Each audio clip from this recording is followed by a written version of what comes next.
Welcome to the Free Cheese episode 424. I am your Joe Dix, joined by Mark Augustiniak. What's up?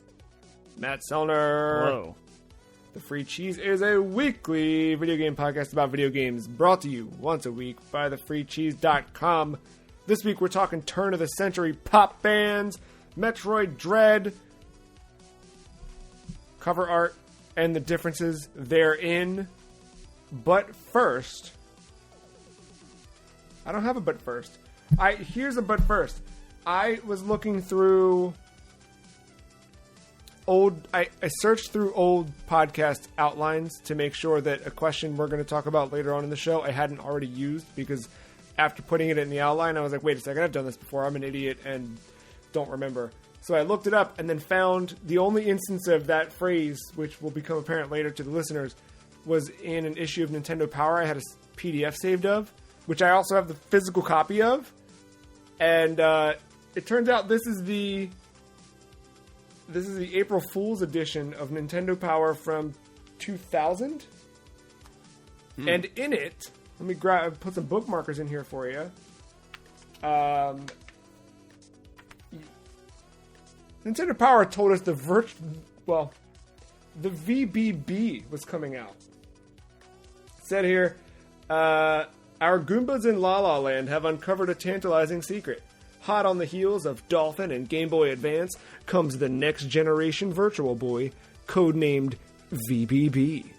And what does VBB stand for? Well, it seems that Nintendo knows a good thing when it sees it, and it has inked a deal with Pop Wonderkins, the Backstreet Boys, to produce the virtual Backstreet Boy.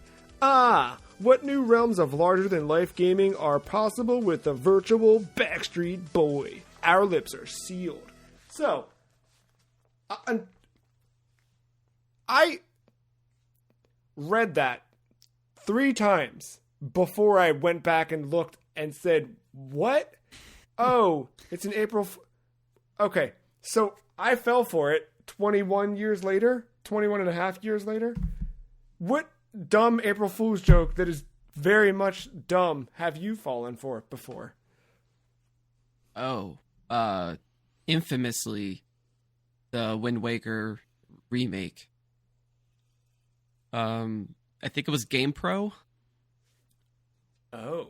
And somebody took Twilight Princess assets and threw it in to look like Wind Waker. Because everyone was so mad about Wind Waker being cell shaded, so they're like, oh hey, it's gonna get this like realistic remake or whatever. And like I remember seeing a screenshot and I remember falling for it originally, and then I feel very dumb about that. Was it on the day of too? Ooh, that I'm not so sure on. I don't know if I found the magazine that day or what. It was definitely it had to be within that week. But Sure. But I remember it spread around. Like I know the internet was like still kind of whatever, but like good. It found its way around pretty quickly. I'm trying to give myself the benefit of the doubt that it is October and not April, because normally when it's April, your senses are heightened for that. Especially now that every company needs to be cool and do their own hot take. Matt, have you ever fallen for one? I can't remember a video game one. I'm sure there has in the past. But like you, I get hyper aware, especially like reading IGN and stuff around April. I think there was one this past year, totally unrelated. A tweet from Tom Brady on April Fool's Day saying he had bought ownership in the Tampa Bay Buccaneers. That one got me, because I figured, why not? That makes sense. That's the next part of his career. He's done everything, almost. Did he not do that? No. Oh, okay. Yeah, that would have been a logical move, I would think. Yeah, no. That one got me. I don't think that's as significant as the Wind Waker. Wind Waker remake. Another one, but I guess sometimes they come true though, right? Yes. Mooncrest. Yeah. Or Soulcrest, whatever the platinum game is. No, Akuma, that was an April Fool's joke. And yeah. Oh, people thinking that Sonic I don't know if it was April Fool's, but people thinking that Sonic could be unlocked in Melee. Oh, was that a thing? That was like a rumor for a good while. I don't remember if that spawned as an April Fool's, but I remember. What magazine was it? Was it? I think it was EGM for this one. There was an April Fool's thing for Mushroom Kingdom Hearts. All I'm just gonna say is look where we're at now. We're not too far removed from, yeah, absolutely. I don't remember if this was ever one, but one thing that did become a reality is Kratos gave birth to a child and led that child through the 2018 game God of War, which is this week's expose in our recurring segment, Game of the Year.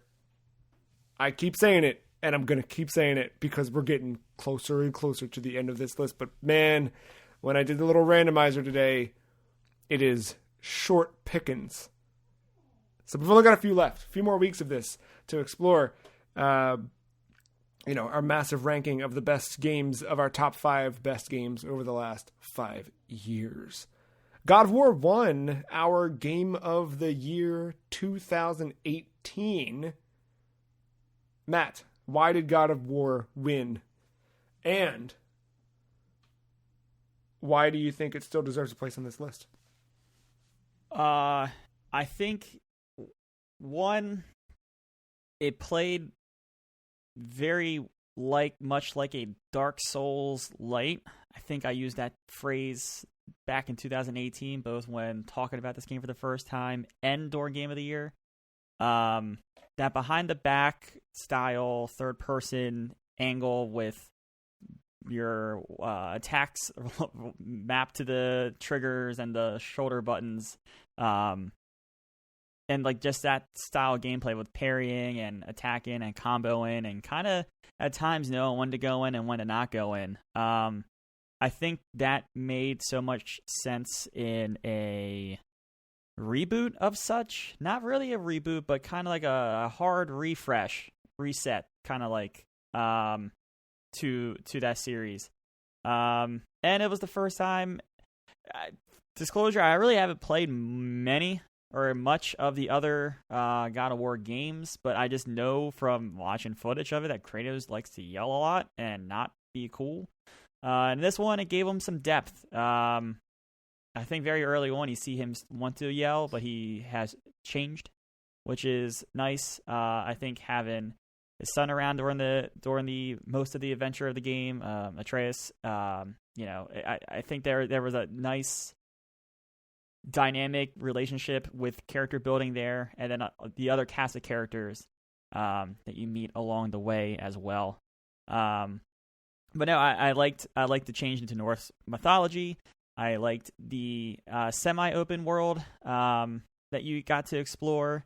All the realms aren't there. Some of them are there. I like the extra ones. Some of them were like, one was like a roguelite almost with some currency stuff. That was really cool. One was like a straight up climb battle challenge thing, but they did it in a way that kind of made sense. It wasn't just like a side extra mode kind of thing.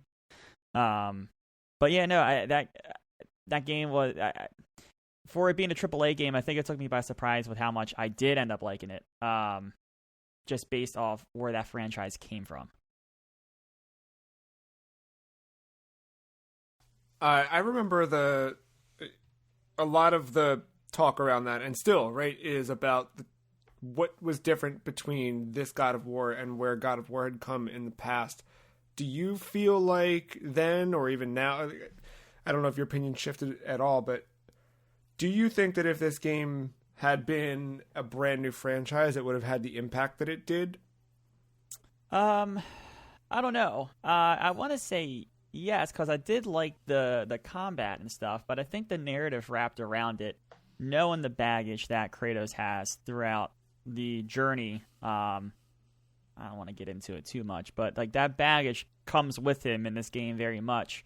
So I, in a way, like I said, it's a reboot, but it's really not. It definitely acknowledges its past. So it's tough to say. I think that style of combat is something that hits home with me. I mean, it's not like an Arkham or like a Final Fantasy, but like that style of combat does hit home with me nowadays. And it's tough to say because I think the narrative did have a play in why I like this game so much. Mark, what was your experience with God of War from 2018?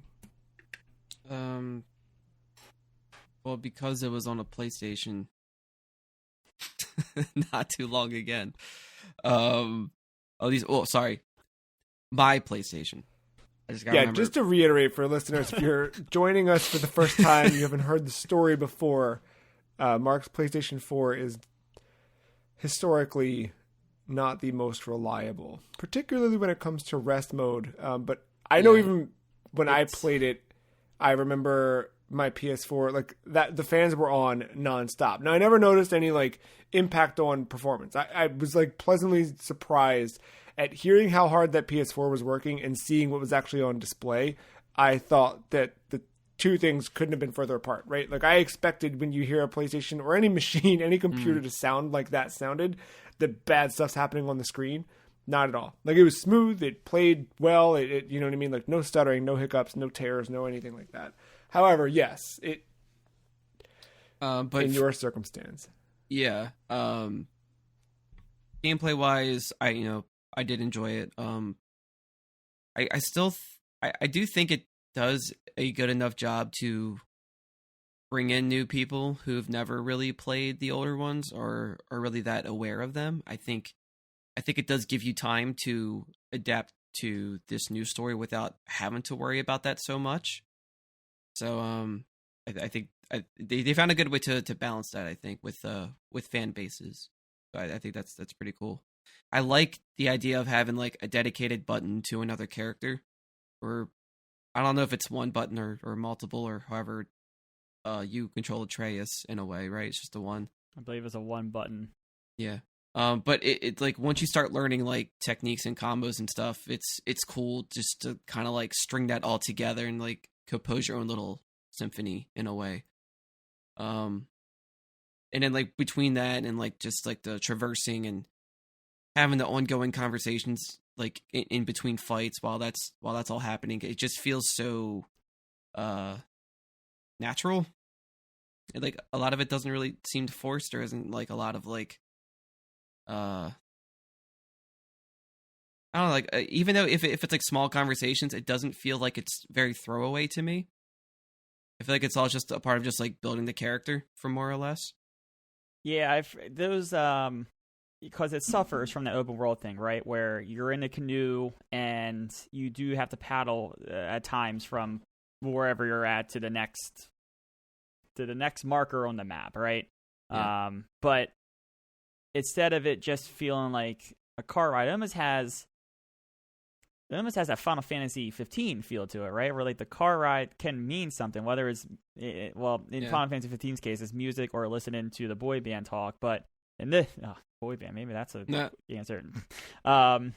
There's a lot of synchronicity that's going to happen throughout this episode. I just putting that out there now for listeners. Listen, stay tuned for all the Easter eggs, and if you can find them all, we'll send you $1.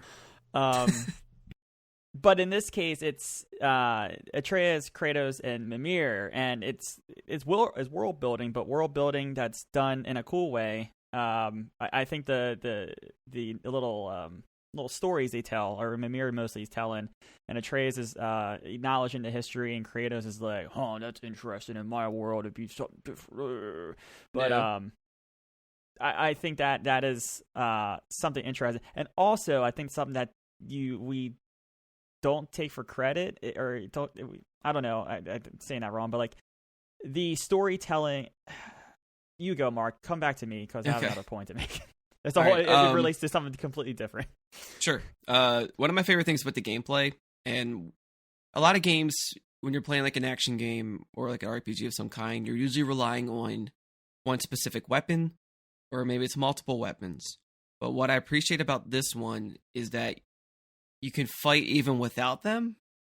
Kratos just beating the shit out of people is one of my like just being able to just punch people with just your bare hands in most games is a way to win me over pretty quickly. But just the fact that like, you know, you can throw to X and that's like stuck somewhere and then you're just going to town on somebody else while that's happening and then, you know, pull it back. Just it feels, everything about that just feels so good. Even if you are like getting frustrated with fights and you're losing, I think the positives outweigh the negatives by a lot, in my opinion, when it comes to the gameplay. What I was gonna say was, with the canoe stories, how it, like you can get out of the canoe and then get back in, and Mimir's like, "Oh, let me pick up where I left off." But he doesn't say it like that, of course. But he transitions back into the story wherever you left off at. I thought was really good, but played into, this is the point I want to get to, played into the bigger narrative, or the bigger storytelling technique of they disguise the loading. That's something that you're seeing more and more in games, but they disguised all the loading. There was only one thing, and that's where you're fast traveling, where you can kind of see the loading a little bit, but even then, maybe you're still like telling stories while you're in the, I guess, the pathway between realms or something like. I don't know what they exactly call that, but I thought that was interesting. Like I said, we've seen it more fleshed out now, but at the time, I think, you know, in the time of what's that movie with good old that Michael Keaton? You were thinking of Birdman. They Birdmaned Yes. this movie. Yeah, I feel like this game did not come out too long after that movie came out, and yeah, I think that was a cool thing to see in a video game where you most likely have your loading screen somewhere, and to be able to disguise it, especially on HDDs on these base PS4s. Yeah, and like, even though obviously this game is a rated M game, right? Oh yeah. I think that should be emphasized here, not just because of like blood and gore, but I think that's like the theme of the game in a way, is like it actually focuses and dials in on like what it is to be, you know, mature and growing up, and what it is to like represent that through like love in different ways from different characters. Like they all have different ways of like representing it and going through it and whatever. And I think that's a huge deal with this. So it's nice to see a game actually tackle that. Yeah, I think there's a really good blog or senior thesis written on the like differences between, like, someone took a sociological look at video game culture and used the God of War franchise as its barometer. I think like there's at minimum that is someone's blog post, yeah. But I think there's probably, I bet you someone has written a pretty thorough investigative piece on that for sure. Because it did. I think like the beginning and it's not even done, right? Like they're making another one of those, but up until that game, I think that those bookend some very significant cultural shifts in video games in so many ways. Like, yeah, that's, now I'm going to start pontificating on that whole thing. I don't need to go there because it is fascinating, but we are here to rank this game among our ranking of rankings. So, beneath PUBG. Yeah, No, I'm kidding. What'd you say? After everything you just said, bottom of the list. Yeah. So, yeah, Matt, So here's the thing. I you look at the list and you're like, all right, this one game. I only did it like, make our top 5, of course, but like this one. So I started looking at the top of the list, like the Doom area. I was like, no. Kept going down. Yakuza, no. Got the Hitman, no. Got the Splatoon 2. I was like, yeah, maybe. And I got the Red Dead. I was like, I think I liked Red Dead better. And I got to like Final Fantasy 15. And I was like, I know this game's better than Final Fantasy 15. Wow. I was going to put it above Devil May Cry. See, I was thinking below Hitman, so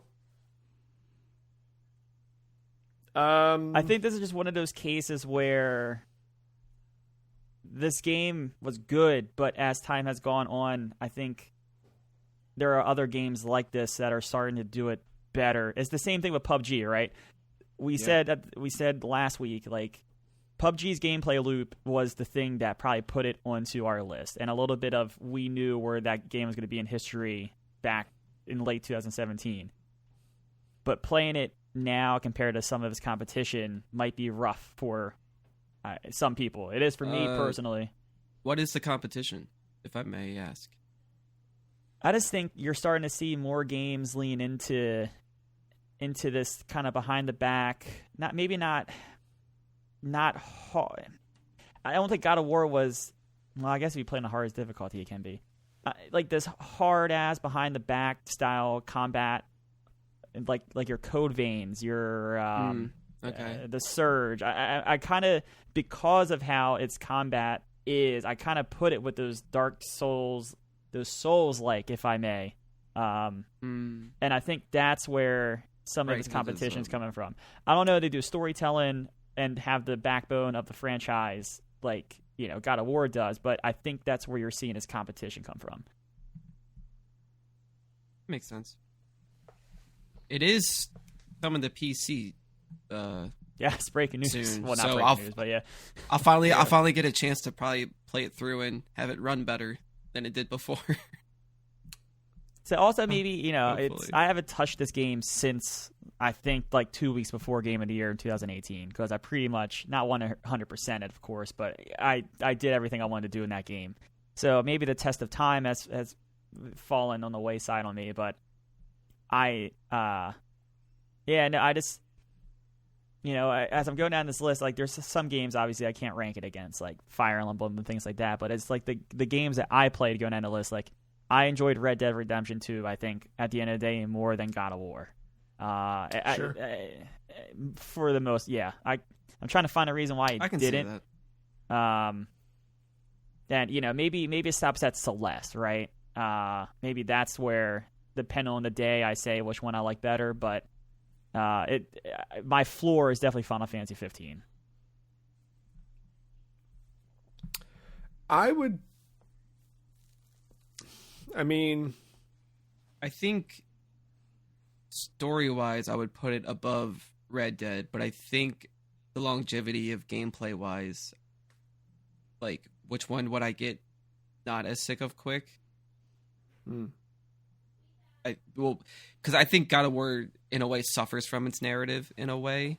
Unless you're all about that, like, I think it's just preference, but Red Dead, like, has a way of, like, you can just fuck off and do whatever. It's gonna be a cowboy. Like God of War, you can kind of do that, but like not to that extent. I feel no, and so like in Hitman, I can kind of make the same comparison. Just replace Red Dead with Hitman in a way, kind of do whatever. I think having that little bit of freedom in there in a way, it can be a perk in some ways. When it comes to narratives between Red Dead and God of War, to me, I think both games shine the brightest with their character development and the characters around you as the main protagonist. I kind of put them evenly. They're two totally different narratives. They go in different directions, of course, and they're told in different ways because of Red Dead's open world, more so open world nature than God of War's. But Red Dead goes places, and I think I tend to forget that sometimes. There are some wild moments in that game.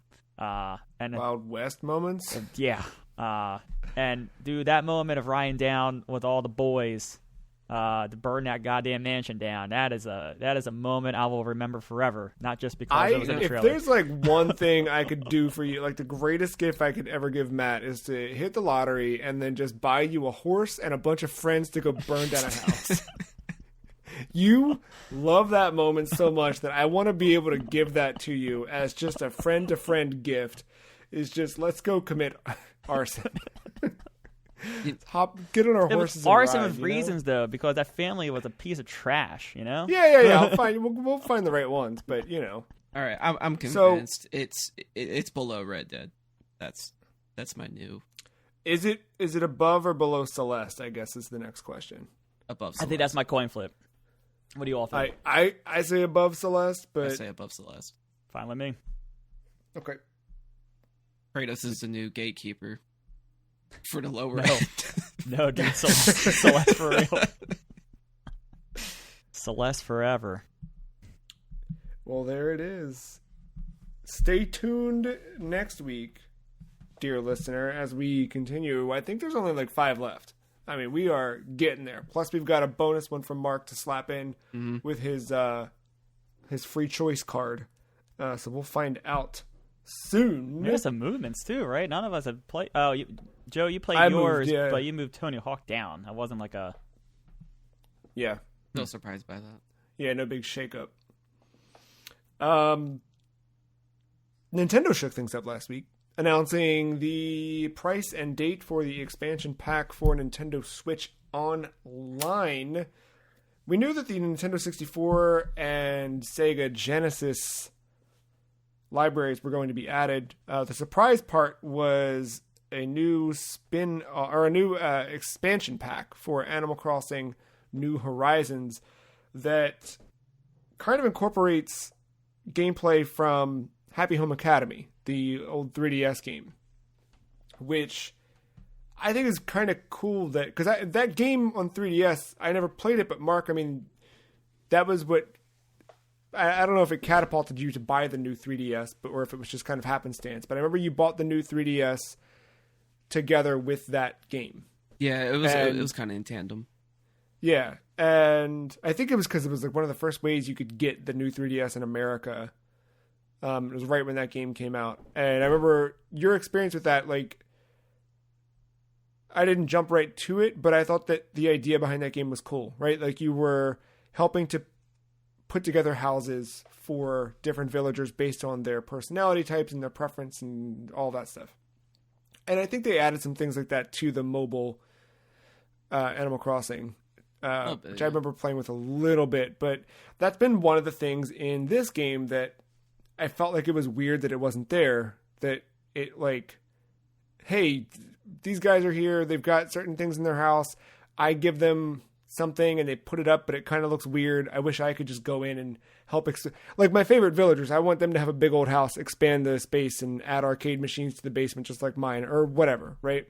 You can't do that. But now you're going to be able to do things like that with part of the upcoming updates. And then this expansion lets you do kind of the happy home designer stuff. So thinking of that and thinking how a spin-off game is coming back into the mainline series, has there been a spin-off game in a main series that you wish they would reincorporate elements of into a sequel? I had an answer for this. Your boy misread the question. I saw that on your face. I think I was thinking, what spin-off Animal Crossing game did you want in the next core entry? And my answer was going to be, I don't know, but not that board game one. Oh, you thought you got off easy, huh? It wasn't I got off easy. It did not. Well, what if they bring the board game back into Animal Crossing? That's not what we want. I said not that one. All right. I don't know if this is really a spin-off, but for Sonic, they should bring back the Chow Garden. Yeah. I mean, you could play that technically on its own. At least with Yeah. at least like with Dreamcast, you had the VMU thing. Yeah, but it's a little different. Yeah. Would you want it to, like, if tomorrow Sega just announced the hot new Chow Garden mobile app, would you be all in? Yeah, I think that'd be pretty cool. I think so. Yeah, that actually makes a lot of sense for a mobile game. Yeah, like that's perfect. And then you just pay for cosmetics, and then we secretly make it Miitomo, but it's just a Chow skin. Nothing wrong with that. Nothing Yeah. wrong with Chow skin. That's what I always say. I think, so, as I was accidentally going through this Nintendo Power, I found that the year 2000, I'm not sure if you guys know this, was rife with Pokemon. Mm-hmm. Just This was the obsession. age where you would be made fun of for liking Pokemon. Is it? A little bit, yeah. Because it seems like it was still all the... I mean, they gave away 2 free exclusive cards inside this magazine in 2 separate sections, which is baffling. There's, like... If you were 13 and older, you were a bully. Well, this was 2000, so we were still... We didn't hit the teens quite yet. Hold on. 2000, I was in 6th grade. Yeah. Okay, so if you were... This came out like 6th going into 7th, where I was 5th going into 6th. Okay, then, yeah, if you were an 8th grader or older, you were a bully. That's... Yeah, that checks out. But, I mean, there is so much Pokemon in here. Even, like, there are sections in here that say, hey, here's our Pokemon section. And there's still stuff outside of the Pokemon section that has Pokemon. There's so much Pokemon. Point is, one of the Pokemon things that came in that era was the Pokemon trading card game video game. I had which that. I forgot. I had it too, but I completely forgot. Also on my 3D. It was a straight up RPG. Like, you still walked around. You basically played, what if I had Pokemon cards, but digital in a game and I walked around? It's that, which is, I kind of want them to bring, maybe not, doesn't answer my own question, but just make another one of those, dude. Like, whatever they're doing with this upcoming trading card game, Pokemon Live or whatever the heck it was, make it so that I have an actual, like, meta game to play outside of just collecting the cards and fighting people. Like, let me do other things. Let me, fight the Elite Four. Oh, yeah. And evolve my cards. That Game Boy game, it played it so differently, too. It wasn't, like, accurate to the actual card game. It was, like, it was a teeny bit off. Yeah, but it's cool. Like, and I'm, like, looking through it, like, there's all of these things you can do with, you had to go and fight, like, the different clubs around the island, and that's how like, that's super cool and weird, and, like, they did not ever make another one of these or something like it. So I think that would be pretty rad. But, and I guess to modernize the Pokemon experience, I would love it if a Pokemon game could incorporate Pokken combat into Pokemon, where you actually take control of the Pokemon. And finally, to keep this not Pokemon specific, I would love it if in some way The Legend of Zelda could take a look at Hyrule Warriors and bring in some playable characters what aren't Link. Yes. It just, in small little, it doesn't have to be the whole thing. I don't need to play a whole adventure, but I think that would be really neat to bring in other, and there's some things that Link can do in those games that he can't do. Yeah, I would love, like, a Four Swords type game, but 3D, and it's not 4 Links. It's actually like you have a Goron, a Zora, a Deku, and a Link, and you just solve dungeons together. Yeah, that would be yes. Matt, with a little bit of time, have you landed on a spin-off game that should make its way into a core entry? Metal Gear has been on the mind a lot the last month. I don't know why, but it has been. So my gut reaction said to put some of that combat from Revengeance into the next core Metal Gear game.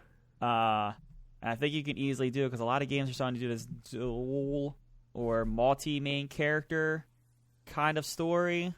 Just have a Raiden or an equivalent, a cyborg ninja, just alongside whatever snake you choose to have in this game, and go from there.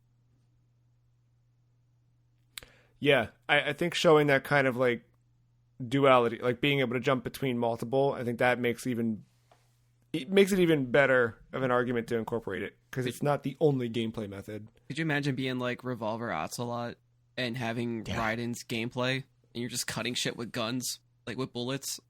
That would be rad. Just mix in some of that Red Dead too, like bullet time and like a little bit of like casual like billiard games where like if you go into slow mode, you see where the bullet is going to ricochet with all these dotted lines everywhere. Or then you can get weird with Revolver Ocelot, and later, it depends where you're at in the timeline, but you can get real weird with him later. Having one man's arm as a personality. That's save for the sequel. That's it. Yeah. Gotta milk it. Mark, any spin-off game? Any other idea? I mean, yeah, just basically, I still stick with my four sword answer, but for the ones, but if you need like a 2D equivalent or a handheld equivalent, no, I just didn't want to. I didn't want to move to the next topic. If you had another one, I didn't want to cut you off. No, I'm still thinking about that one, but now I'm thinking also along with that, for the handheld people, replace Triforce Heroes. Still keep it that same layout, but make it to where you can play it by yourself and still incorporate other people that aren't Link in that. And make it a game that Mark would actually play. Mm-hmm. Yeah. And stop shitting on. Yeah. No, one day we're going to play that and you're going to find the beauty within. I bet you. I know there's a part of my brain that is locked away that secretly loves the game. Ah, yeah. We're going to find the key. I promise. I think the ultimate spin-off game that I wish every main game developer would look at and incorporate into their own game is Super Smash Brothers.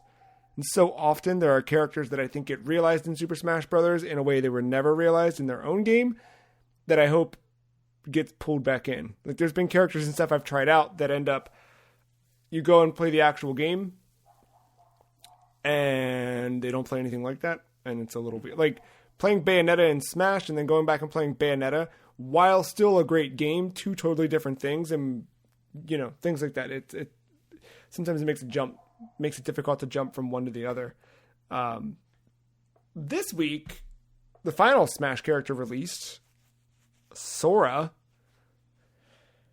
now available in Super Smash Bros. Ultimate. I played Sora. I've got a tradition running with the DLC characters where typically the first night, but I don't always make it. I didn't make it the first night of release this time, but I will go through and I will at least play classic mode with that character. And if I like what I've played in classic mode, I end up hanging out and doing some spirit mode stuff. So I did a bit of that with Sora this week. Have you guys tried Sora yet? I have not. I haven't tried a DLC character yet.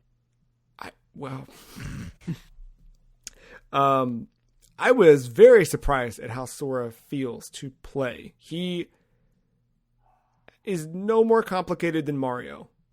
It's like how Mario is just kind of like, I mean, he's obviously like the Ryu of this game, but like Mario's pretty straightforward with his moveset. That's how Sora is. It's like a couple of swings of the Keyblade. His side B is kind of pretty neat where like his side B, he does this torpedo attack where it homes in on someone and then you pass through them and then come back to that. Like it just kind of like, it's almost like you're doing like a side dash, but it's more of like a slow torpedo that just keeps going back and forth between the opponent until, you land.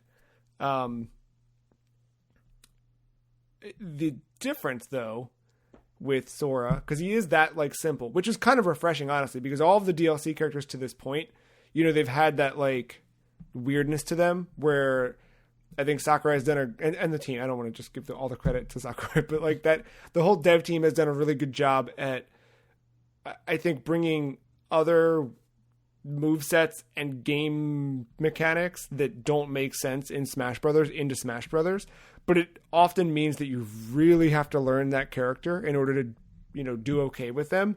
Where Sora, I felt like pretty quickly I got it, right? Like just like picking up Mario, you can just kind of jump in and play. The difference is Sora is heavy. Like there's a weight to him and a weight to his attacks that I did not expect. And it's very, I think it might be the shoes because it's certainly not, the pants make him float, I think. Because every time you jump and everything, like he does those big old bow legs as he like descends, and it's such a slow descend. His jump is like quick, but then a slow fall, but he's also very heavy in his I don't know. Like Sora is thick, I think. I think that might be what I discovered this week.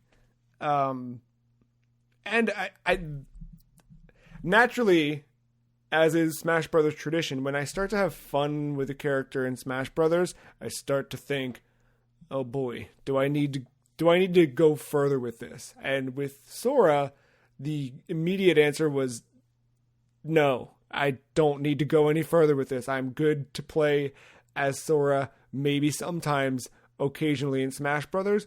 I don't need to see the origin, because I've tried to see the origin. I've gone down that path before. Did not have a good time trying that game. But it's not the first time it's come up. And I think Smash Brothers has been a gateway drug of sorts for me. So I pose the question to you two. Has there ever been a character added to Smash, or a character you've played in Smash that has pushed you to try the first game, or the game where they originated? With Melee, when they added Marth and Roy, and then a little bit later for Game Boy Advance, they're like, oh, we're finally getting a Fire Emblem game. And I was like, cool. And then I learned it was strategy turn-based. And then I was like, this is nothing. Never mind. I'm going to go play a Tales of game instead, because that plays more similar. Yeah, I think I've come to appreciate Fire Emblem, but that was certainly a big shock the first time you jump in and play that. Did you... would something like a Fire Emblem Heroes be more up your alley? I mean that was me back in 2001 or 2 or whatever.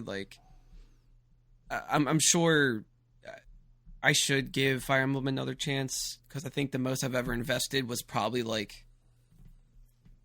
first chapter of Awakening and then the mobile game. So I do kind of have an unfair time with it. I think Awakening is still my favorite one of the series that I've played. Yeah. I think I said Heroes a second ago, and I meant Warriors, because I've also very much wanted to play through. I wanted to play Warriors for a while, because it does have that kind of just fun hack and slash mechanic to it, and you get to play as all those characters, which I think is neat. I just never feel like spending $60 on what is essentially what a game I've already played. Now, I liked Kirby a little bit before playing Smash, but I wasn't familiar with the series. With Kirby? Right. I wasn't super familiar with that series to a whole. I kind of played the Game Boy one, but that was a spin-off, Tilt and Tumble. Mm-hmm. And I played a bit of 64. And 64 is a little different than the rest of them too. So I never really knew what a traditional Kirby game was like. So I think because of Smash, I was able to fully appreciate Kirby and get to know more, and actually and I still haven't played all of them, but for most of them I played and I thoroughly enjoy. So I've definitely gotten into Kirby after the fact, for sure. And same with Pit. Yes, yeah, that I had never touched or knew what a Kid Icarus was before Brawl. Matt, anything ever act as a gateway drug to a series for you from Smash? I don't know if it's exactly a gateway drug. I played as her in this case and was I need to play that game, but I think it made me more aware of the franchise. But Samus, I know I'd probably never played a Metroid game before Melee. That was kind of the first Smash I played. And then Prime came out the following year. And that was the first-person shooter on GameCube, but not really. But marketed as the first, maybe not marketed, but I saw as the first-person shooter on GameCube. And although I never had a GameCube, from what I played that's how I played Prime. But I don't know if I would have played Prime without playing as Samus. Yeah. Even though I knew, I feel like I knew what Super Metroid was back then, and Metroid, right? I think I knew. I probably was calling Samus Metroid then, though. So maybe they're... And then I was calling Sam as a he, probably as well. Yeah. I definitely didn't know about Metroid. And definitely... The only reason that we knew Samus was a girl is because when you did the... it was probably on some gross Game Facts thing, but when you did Ness's Up B... and shocked Samus, and you paused it at the right time, you could tell the silhouette was a lady. Because we always thought it was neat to pause and study all the frames of animation and everything, and we did that, and I don't know if we did it because of that or because we were 12-year-old boys and someone told us to. I'm not going to But I remember like, oh, that, okay. And then you learn more. But yeah, definitely not prior to Smash 64 did I know who Samus was. And I loved Samus in that game. I thought she was so cool. This one's kind of weird. In Melee, it's not necessarily because of a character you can play as, but because of a trophy is why I got into Animal Crossing. Oh, wow. Because who was the trophy? KK Slider was just a trophy, and it said Animal Forest 64 or something like that. And I was like, what is this? Yeah. And this was like right before they started campaigning Animal Crossing for GameCube. So it just happened to like come together so perfectly. I was like, oh yes, now, and for listeners don't know, I had a dog named Crypto, and he's basically like a white lab mix. And so KK Slider being that dog, and then, you know, my love for playing guitar and like in music, it just like a lot of it just clicked with me so nicely. So that kind of pushed me a little more into wanting to discover Animal Crossing. The irony that the oversaturation of another dog from that game would push you away from Animal Crossing. Well, actually, we'll see November 5th. I might come back. Oh. We'll see. Oh. Maybe. For the hot price of $120 a year? No, I'll just pay the $25. I'll just... Yeah. I think the other one we haven't mentioned yet is Ness. The inclusion of Ness in that first one. When I remember like going through and learning how to unlock all the characters, and you first unlock Ness, it was like, what is this guy? Like, bizarre. I thought it was a Nintendo mascot because of Ness. I thought was it was supposed a to Japanese thing. I had no clue wrong. what.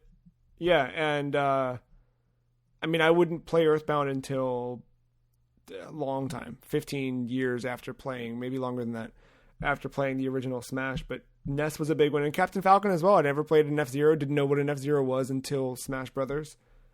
Yeah, for sure. I think those were the big ones early on, and then like modern day, like some of the DLC characters that have been added have totally pushed me to go back. Like because of Joker being in, I was finally like, you know what, I should play Persona 5. And when Royal came out, it was like I was having fun playing as Joker in Smash, and then went that way. The Pyra and Mithra edition of this last batch, I was kind of like, maybe I should play Xenoblade. You know what I mean? Like, I kind of wanted to. I think Shulk did that and got me to play the first Xenoblade Chronicles, but playing the first Xenoblade Chronicles maybe not want to play the second one after they got added. Which was it? Hero, Dragon Quest. Yeah. I would always go to the skin from the third game. Yes. I think that's the more popular one. With the spiky hair. I like that one made me want to go actually like jump into a Dragon Quest game, because I think I only played 9, and that's not that traditional. And I played a little bit of Builders, and like that's kind of it. But like I got 3 on my phone. And I was like, it's fine, but I'm not. The visuals kind of put me off a little bit. I'm just not into that type of sprite work, I guess. I want like the more like traditional like Super Famicom design. And now we have this 2.5D thing coming out, so I think I'm just going to wait for that. But but Smash definitely pushed me over to like be more interested. Yeah, I think so too. Like I tried 11, but it's just a big game, and I just didn't want to commit that time. And that's my fault. I should not have gone to howlongtobeat.com and looked up how long it took to beat that game. But in my defense, I remember buying 7 when it came to 3DS, or 8. I think it was 7. And I played that game for like a full RPG's length. And then I was like, man, I can't believe there's still more game. And I looked it up, and I was like still in the intro. And it was, 40 hours in or something. I was like, my God. Wow. But I'm with you. Like, I want to play DQ3 when it hits that Super Pixel HD, whatever the heck. Because I started it up on the Mister, and I was like, I like this, but I'm gonna wait for that version of it, I think. Yeah, I think Smash generally, though, it's been a good introduction to some people. Like, even like Wolf, I knew what Star Fox was, but when Wolf came along, I was like, what the heck is a wolf? Because I didn't know too deep in the Star Fox stuff. I had played like the little bits of 64, and that was about it for that up until then. So Lucas came. I was like, there's another mascot, but not named an N. Yeah, sure. What is he from? Yeah. Can't wait till we can play that game in America, for sure. Is Lucas the only character Persona, right? only character on the roster that you can't play their game in America? Oh, period? Or that hasn't had an official... I thought you were talking like on a Nintendo console. No, because technically Persona 5 Strikers is on there, so I'll give him that. You can play as Joker in that. What's the roster? Rob. Okay, fair. Yeah, they never put that out on the NES Classic. And I guess Wii Fit Trainer to that extent. Maybe that's not on Switch. But I mean, at least at some point, most of these characters have shown up in games that you can play in America. But yeah, Lucas is probably the one. Oh, okay. I mean, yeah, in terms of like region, yeah. And that Mario guy, whoever the heck that is. Yeah, like I didn't know Green Mario had a name. It's Lugu. Obviously. Yeah, of course. Yeah, but going back to the original 64, I think Ness and Samus definitely ushered in a new understanding of Nintendo's wider, because I did not know Nintendo for more than very few of its characters. Like I knew that... to this day, sorry, go ahead. Oh no, sorry. I was just saying all I knew about Samus. You're right. All I knew was a Super Metroid cover, but never knew what it was.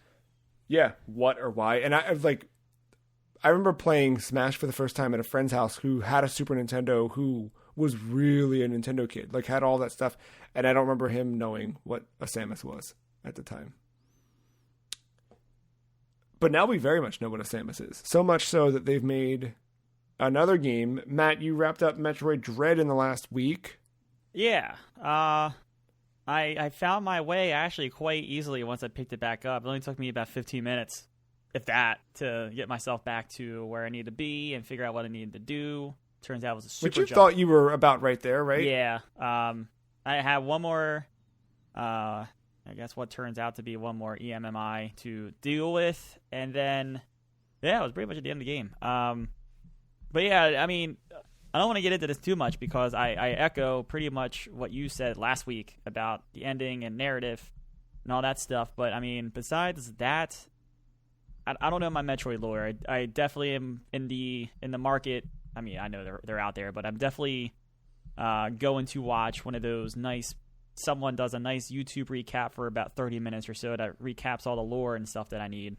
Desperately need one of those, but. Yeah, no, what it did narratively, I was like, okay. And then moved on, did boss fight multiple times. And then after a sore wrist, finally beat the game. And that was that. But yeah, no, I want to get at one thing here.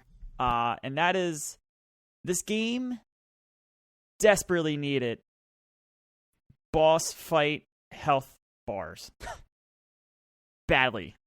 Couple reasons. One, I mean, I said it last week, I thought the health pools of these of the bosses was too high, but like having a health bar for a high health pool, one, gives you a sense of accomplishment even in defeat, because you can measure yourself.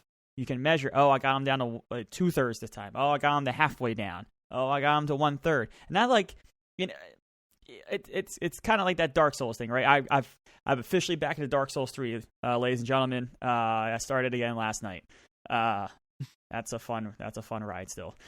Anyway, but like, you know, within 10 minutes, I got to a boss fight in Dark Souls 3, and I saw the health bar, and same thing. It took me 5 or 6 tries to get this guy down, but I saw my progress just happening in front of me. And it made me feel better each time as I got to learn more of the patterns, more of the second phase, and and how I start to counter him, and I could just see just visually my progress happening. That doesn't happen all the time. Sometimes you have your bad runs or whatever, but like you kind of feel when it started bad and it just didn't go right.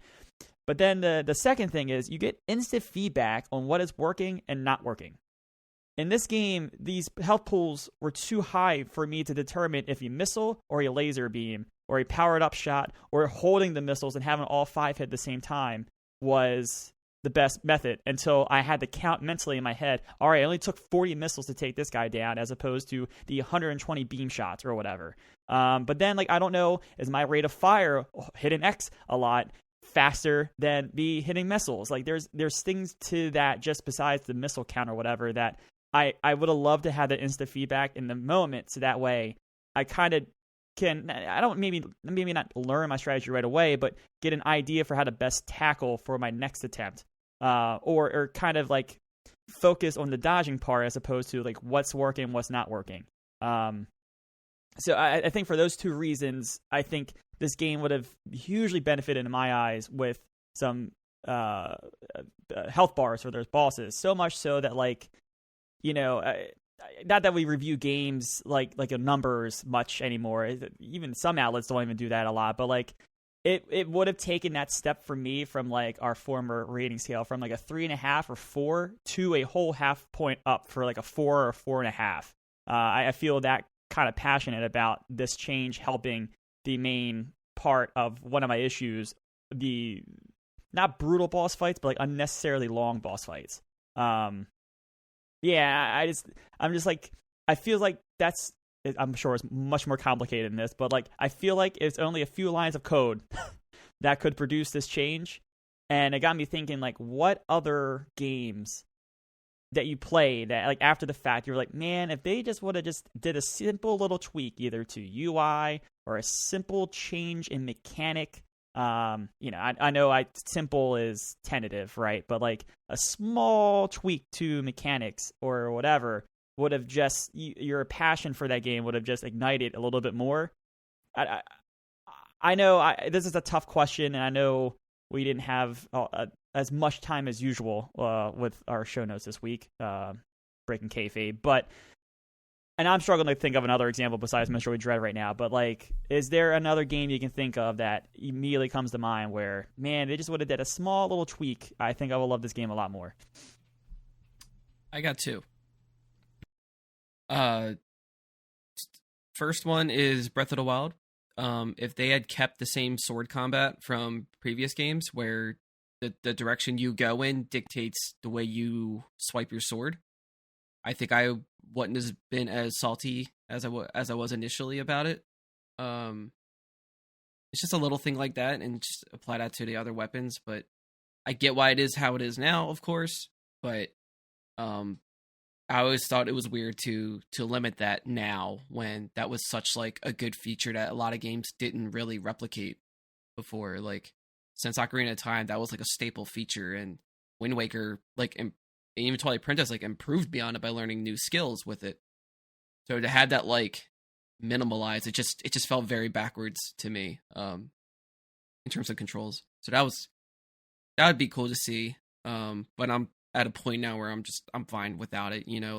Link could only stab forward for the first game, so it's whatever. A smaller one, Back for Blood.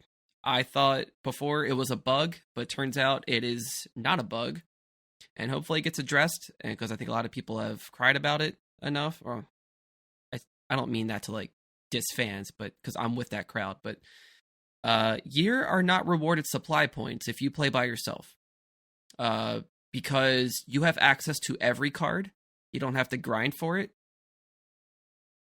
but that also means you can't get cosmetics. You can't get any of that stuff unless you're playing with people. So it is forcing you to be a little more social, whether it's with friends or with strangers. And for somebody like me, not that social. So, and also, even if I was, I'm sure I play at different times than a lot of other people. So it would be cool to just here and there, if I just need to want to play a map or two real quick or whatnot, Or if it's middle of the night and everyone's sleeping and I'm wide awake and, let's go through that.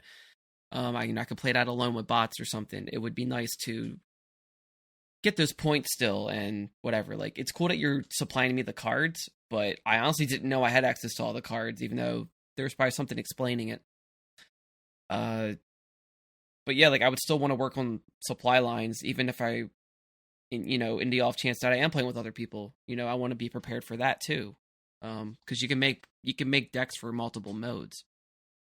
But they have acknowledged that complaint, so maybe that will get patched in the future. But as of right now, that just seems like a big misstep.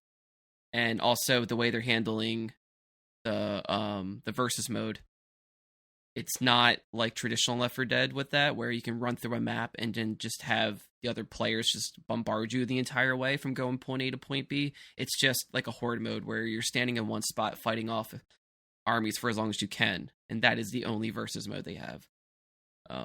Just seems like a misfire, in my opinion, but those would bump it up a little bit. I think the opposite of that is... Well, let me save that. I'll save that. I'll close on that. But I think your point of Metroid Dread, Matt, the only counter to that I have is that, and I'm not saying that, like, history is always the right way to, like, you don't always, just because it's been tradition not to do that, they should never do that. But the one thing I was surprised with is a lot of the older games typically give you a color change or some sort of visible degradation. And specifically that final boss, while there are phases, there's not necessarily any like degradation to the armor or to the character or any sign that you've actually made an impact. So again, just like you, I remember looking at it and being like, okay, that first phase took 15 missiles or whatever it was, right? Like 15 good hits. And then I could trigger the whatever, like, but that was all just trial and error. I didn't hate that it didn't have it though in the end. But I get your criticism of it for sure. The health was way too high. I think also, again, like this goes back to my criticisms from last week, but I think that there's too few... Every enemy in that Metroid game, and maybe this is just of Metroid games in general, but none of them pose a real threat until you hit some sort of boss. Everything else is pop, pop, pop, dead, and now they're just, they're food for Samus. Whether it's missiles or health or whatever. But yeah, if they had a couple enemies where sometimes you're running along and you think you're just going to shoot them and pass by and you can't, then maybe that changes things a little bit, right? Yeah. Anyway, I think the one dumb answer I have that's kind of the opposite of what you're asking, but I think a lot of people criticize PlayStation All-Stars Battle Royale. Sorry, I have Smash Brothers on the brain this week, but a lot of people criticize PlayStation All-Stars Battle Royale for not copying Smash Brothers. And a lot of people said if they could just do the Smash Brothers thing and make it so that your percentage went up and you knocked them off the screen, then it would be a good game. And I thought it was a great game, so much so that I got the Platinum on Vita and on PS3. And I still, anytime you want to, I will sit down and play that game. And I hope one day Jim Ryan allows for a sequel. When Jim Ryan allows for a sequel, I'll buy a PS5. How about that? Is that fair? But no, I think that was the thing where like having that little small tweak wouldn't have made too much of a difference for me. I thought that game was fantastic as it was. Little tweak that could have made Metroid better. Just give me a costume to wear after I beat the game. That'd be cool. That too. That'd have to be great. That'd be anything crazy. Let me run through in the fusion suit. Let me run through in whatever, like little Easter eggs, I did think of one example. This is a major change on the coding end, but it seems so small on the front side. Let me have a party system in Splatoon 2. Let me play with my friends. Yes. Yeah. So let me go do the regular game mode with my friends. 2, 3, I also think 4. I think sprinting in most games needs to be done immediately. Yeah. So I've been playing Spelunky 2 a bunch, and Spelunky 2, you run automatically. You don't need to hold a button to run. And here is the top notch. As soon as the game fades up from black after you launch it, you're mashing that button, you're skipping every single logo at the beginning of the game. When you mash A in the menu, you're boop, boop, boop, boop, everything skips. Everything skips. So any game that does not allow you to automatically skip stuff needs to do the Spelunky method. That's the way to do it. Yeah, because I think Sonic Colors Ultimate, it has the longest credits that I don't think you can skip. It is about 30 to 45 minutes. For beating it or for opening it? For beating it. I'm okay with that. Unskippable half-hour credits. I'm okay with that. When I beat a game that I really enjoyed, like Metro, I just did it with Metroid Dread. I beat that game, I enjoyed it, and I kicked back, grabbed water, and just kind of like, that was my time to like sit, look at all the names, appreciate everybody that made the game, and reflect on my time with it. It got so long that the music stopped. Okay, that's pretty sad.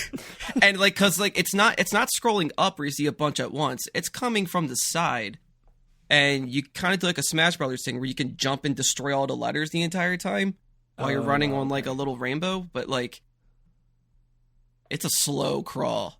Like, yeah. I think I just thought of another one. Metal Gear being on the mind here.